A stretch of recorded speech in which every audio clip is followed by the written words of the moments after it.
Assalamualaikum warahmatullahi wabarakatuh. Selamat malam dan salam sejahtera bagi kita semua. Sebelumnya, saya ucapkan terima kasih kepada Bapak Agus Salim selaku dosen pengampu mata kuliah Interaksi Manusia Komputer di semester 5 ini. Saya Siti Milda Puspita dengan NPM 208-2010116 dari kelas Paralel A Sistem Informasi Angkatan tahun 2020 akan menjelaskan mengenai materi social interaction, di mana materi ini adalah materi kelima dalam mata kuliah IMK ini. Dan materi ini diambil dari buku Interaction Design, Beyond Human Computer Interaction. Baik, untuk yang pertama, apa yang akan didapatkan dari materi ini? Jadi, materi ini akan menjelaskan mengenai apa yang dimaksud dengan interaksi sosial, mekanisme sosial apa yang digunakan dalam sebuah percakapan, apa yang dimaksud dengan kehadiran sosial, tinjauan teknologi apa yang digunakan untuk mendukung interaksi sosial, bagaimana media sosial mengubah cara kita tetap berhubungan, fenomena sosial baru apa yang muncul karena dapat terhubung secara online. Baik, untuk yang berikutnya adalah social interaction atau interaksi sosial. Jadi, interaksi sosial ini dapat terjadi bila antara dua individu atau lebih atau kelompok terdapat kontak sosial dan komunikasi. Seperti contohnya, kita hidup bersama, bekerja bersama, bermain bersama, berbicara satu sama lain, dan bersosialisasi. Dari aktivitas-aktivitas ini, maka akan terjadi sebuah interaksi sosial. Nah, teknologi sosial yang dikembangkan saat ini digunakan untuk memungkinkan kita tetap bersosialisasi walaupun saat terpisah. Nah, contoh dari teknologi sosial yang dapat digunakan untuk tetap berinteraksi dengan orang lain adalah WhatsApp, dan juga banyak sebenarnya, tapi contohnya adalah WhatsApp dan Zoom yang seperti yang saya gunakan untuk melakukan presentasi ini. Kemudian, teknologi sosial ini berbeda dalam cara mendukung pengguna. Beberapa mendorong interaksi sosial, dan yang lainnya memiliki dampak negatif pada percakapan sehari-hari. Contohnya adalah pada gambar ini. Dapat dilihat dalam sebuah keluarga ini, masing-masing menatap gadget mereka, di mana dalam gadget mereka ini mereka sibuk melakukan interaksi sosial dengan yang lainnya melalui gadget, tetapi yang ada di dekatnya diabaikan.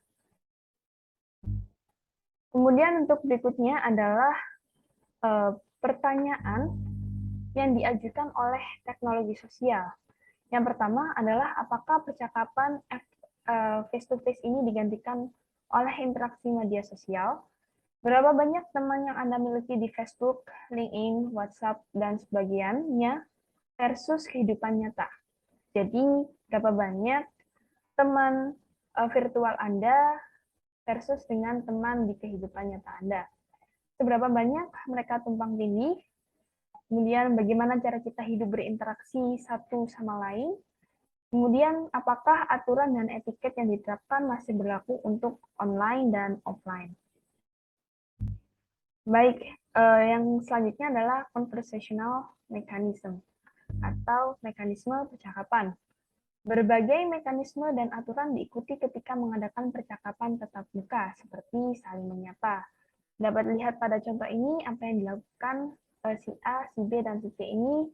Mereka melakukan sebuah percakapan saat bertemu. Untuk berikutnya adalah conversational rules. Menurut Sachs dan teman-temannya,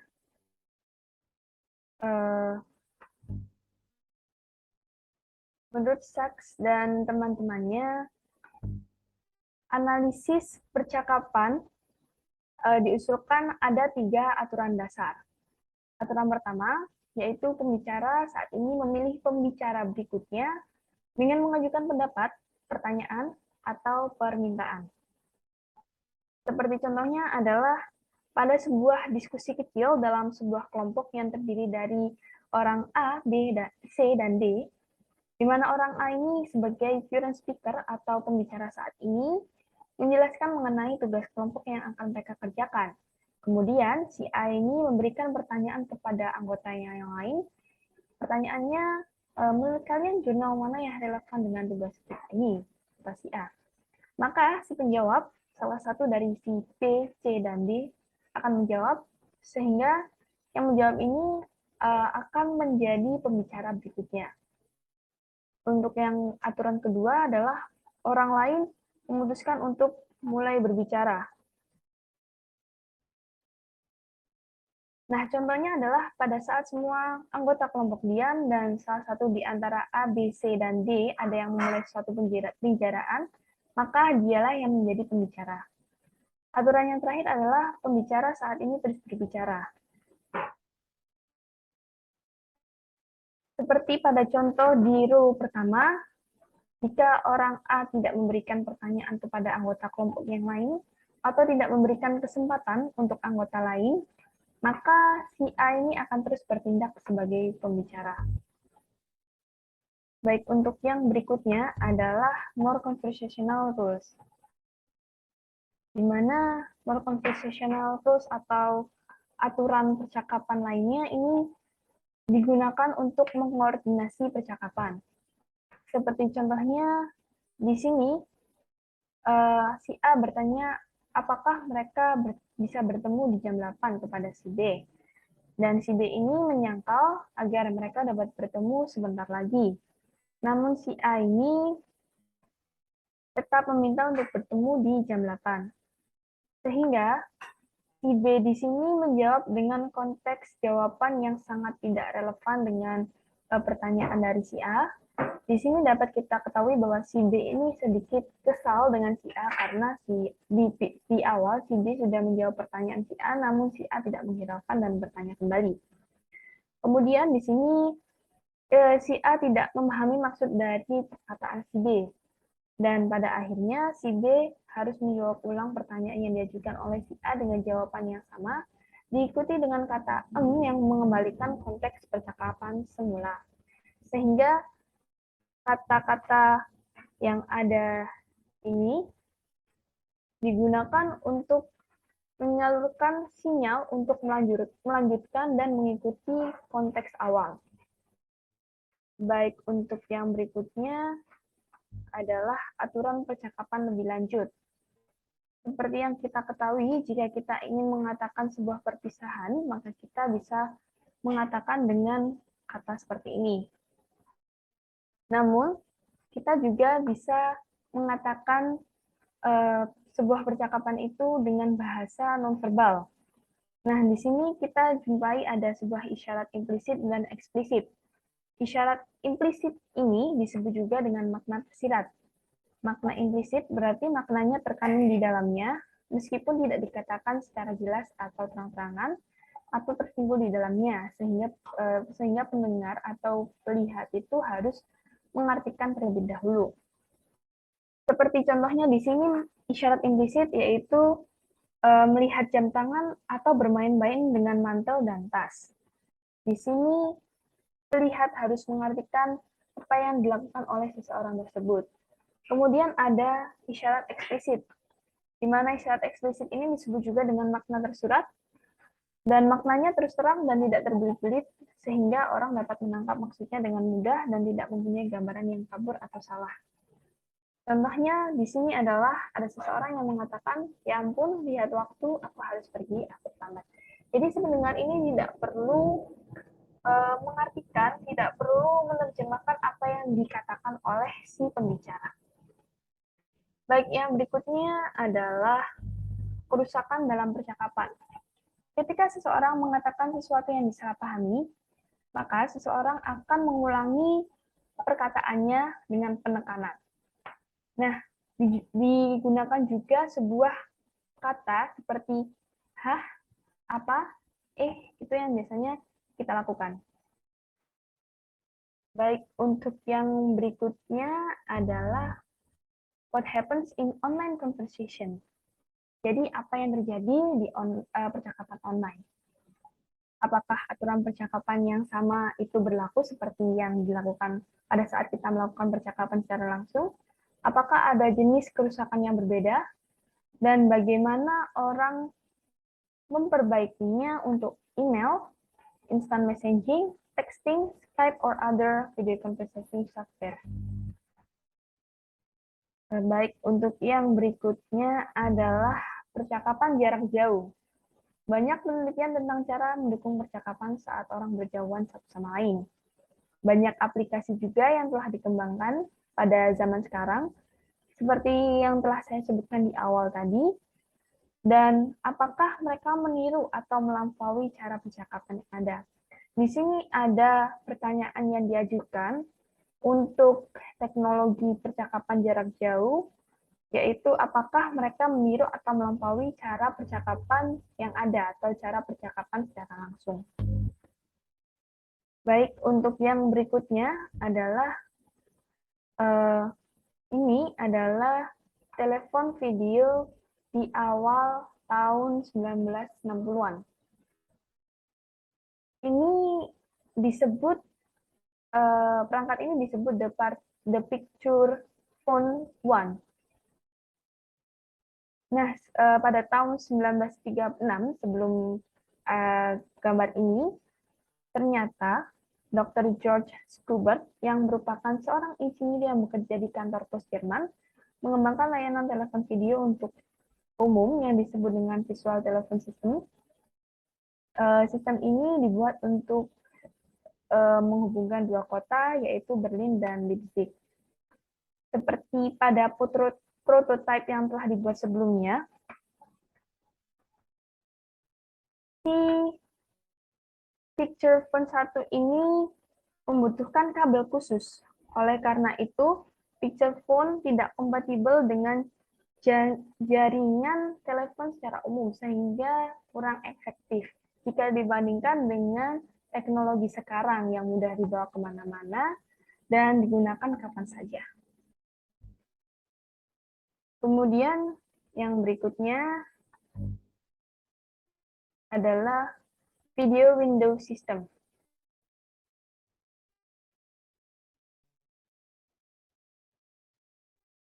Video window system. Jadi sistem ini digunakan di ruang bersama yang memungkinkan orang yang terpisah jauh 50 mil untuk melakukan percakapan seolah-olah di ruangan yang sama, yaitu ruang minum kopi bersama. Sistem ini menggunakan jendela dengan lebar 3 kali 8 kaki antara dua situs dengan video dan audio.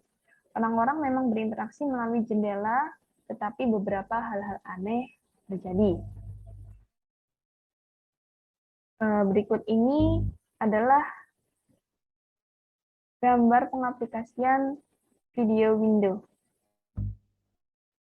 Baik, untuk berikutnya adalah penemuan bagaimana video window sistem digunakan.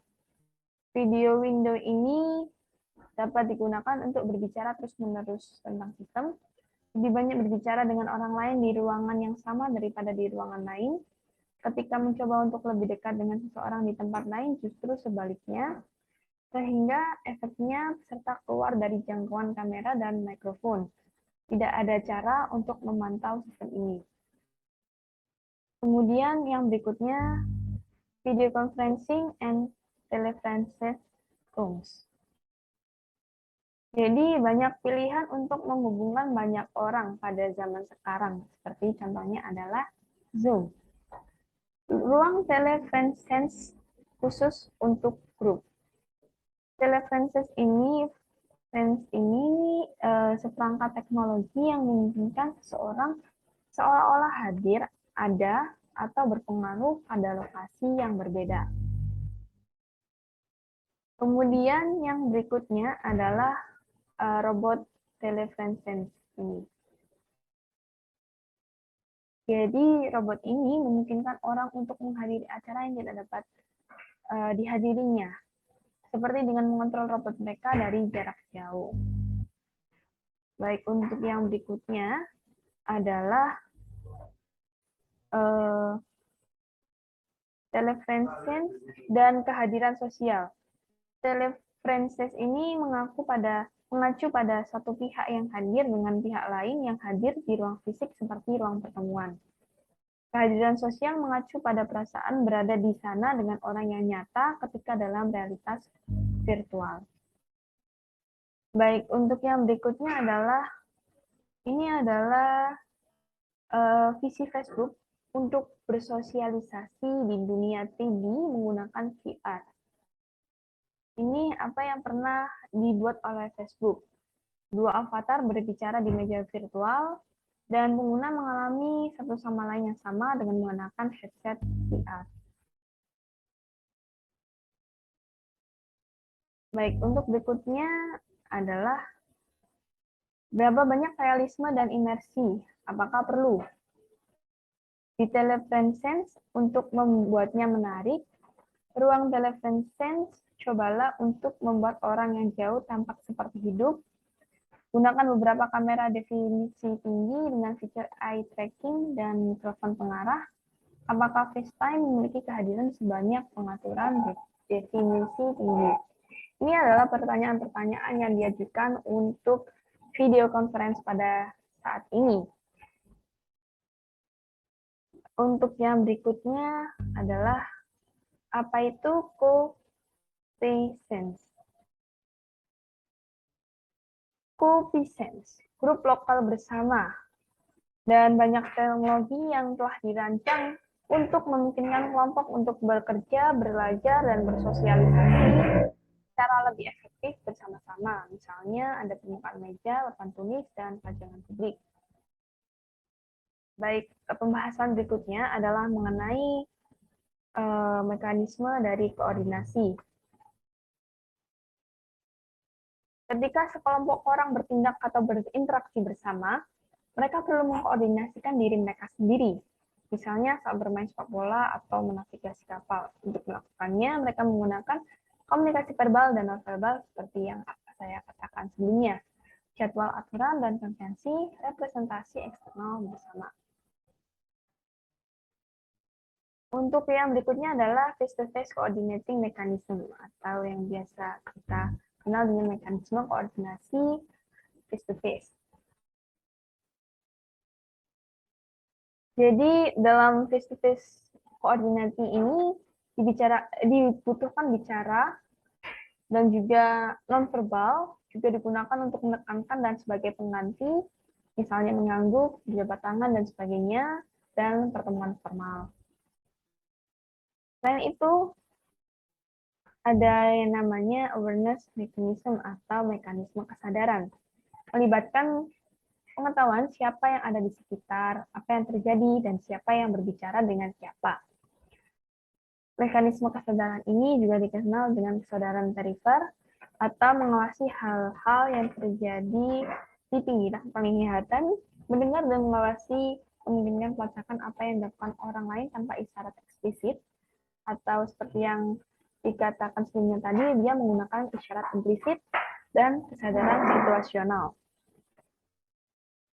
Baik, untuk yang berikutnya adalah antarmuka yang dapat dibagikan.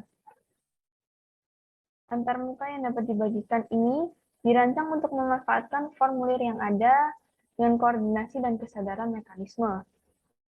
Beberapa penelitian yang menyelidiki apakah mereka membantu orang untuk bekerja sama dengan lebih baik, sehingga telah menemukan partisipasi yang lebih adil, lebih alami untuk bekerja di sekitar, lebih nyaman duduk mengelilingi meja daripada berdiri di depan.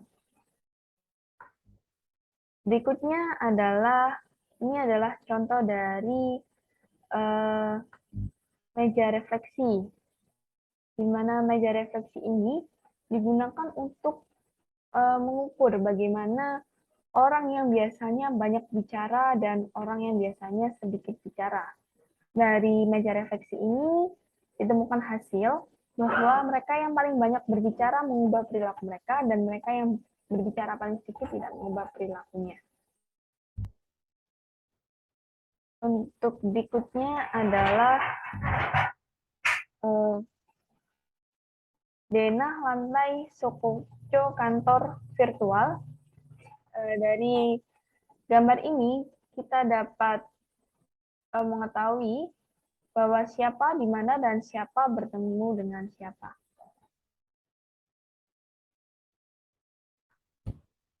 Baik, untuk berikutnya adalah bermain bersama di ruang yang sama. Dalam gambar ini, pengunjung menggunakan kotak pasir P, dan A. Pengunjung melihat pemandangan dari pasir, dan sistem bereaksi dengan perubahan yang ditumpangkan berwarna digital, landscape, memungkinkan bentuk kolaborasi yang kreatif. Selanjutnya adalah social engagement atau keterlibatan sosial. Keterlibatan sosial ini mengacu pada partisipasi dalam aktivitas kelompok sosial, pertukaran sosial di mana orang memberi atau menerima sesuatu dari orang lain, sukarela, tidak dibayar, dan sering altruistik dalam arti berbagi dan berbuat baik untuk orang lain. Situs web sering digunakan sebagai hubungan untuk menghubungkan orang lain, dan di tweet adalah cara ampuh untuk menghubungkan jutaan orang. Ini adalah contoh retweet jadi viral. Ini adalah pertempuran Twitter epik antara seorang pengguna Twitter dan pengguna Twitter lain.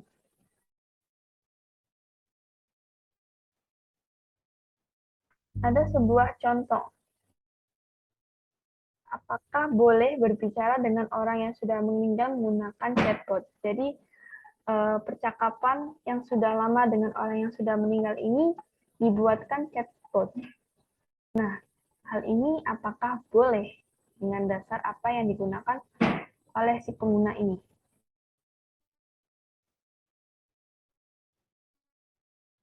Baik, yang terakhir adalah ringkasan dari materi ini. Jadi, interaksi sosial adalah pusat kehidupan kita sehari-hari. Mekanisme sosial seperti bergiliran memungkinkan kita untuk berkolaborasi dan mengkoordinasikan aktivitas kita. Tetap menyadari apa yang dilakukan orang lain dan membiarkan orang lain tahu apa yang Anda lakukan adalah aspek penting dari kerjasama dan sosial. Banyak sistem teknologi telah dibangun untuk mendukung telepresence, kehadiran sosial, dan co-presence. Media sosial telah membawa perubahan signifikan dalam cara orang tetap berhubungan dan mengelola kehidupan sosial mereka. Baik, kurang lebihnya seperti itu penjelasan dari saya. Terima kasih.